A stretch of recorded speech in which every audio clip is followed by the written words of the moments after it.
మీ వెనుక భూమన కరుణాకర్ రెడ్డి గారు కానీ అభినయ్ రెడ్డి గారు కానీ ఉండి చేపిస్తున్నారా? నాకు ఏ పార్టీలతోనూ సంబంధం లేదండి. నాకు ఏ పార్టీలతోనూ సంబంధం లేదు. నాకు ఎవరూ తెలియదు కూడా. నేను ఎవరితో మాట్లాడాలని నేను అనుకోవట్లేదు. నేను ఒంటరిగా పోరాటం చేస్తున్నాను. ఒంటరి పోరాటం చేస్తూనే అడుగుతున్నాను. నేను ఎక్కడ ఆడపడుచున్నా నిలబడతానన్న పవన్ కళ్యాణ్ గారిని, జగన్మోహన్ రెడ్డి గారిని, చంద్రబాబు నాయుడిని ముగ్గురిని అడుగుతున్నాను. నేను నాకు న్యాయం జరిగేలాగా చెయ్యండి, నాకు అండగా నిలబడండి. నేను ఒంటరి మహిళని, 2 బిడ్డలను పెట్టుకొని ఉన్నాను. నాకు ఎప్పుడు ఏం జరుగుతుందో తెలియదు. అతను ఎవరిని పంపించి నన్ను చంపిస్తాడో నాకు తెలియదు.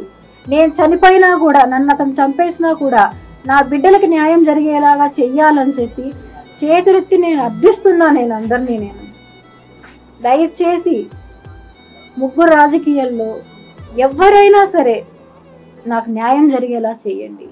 ప్రజలు చేస్తారా, అది పోలీసులు చేస్తారా, మీడియా చేస్తారా అనేది కాదు, నాకు న్యాయం జరిగేలాగా చేయాలని చెప్పి నేను అందరినీ అర్థిస్తున్నాను. నేను అలాగే ఇలాంటి నీచుడిని మాత్రం దయచేసి వదలొద్దండి అని చెప్పి కూడా చెప్తున్నా. ఇంకా ఎంతమంది జీవితాలు నాశనం చేస్తాడు ఇలాంటి వాళ్ళు.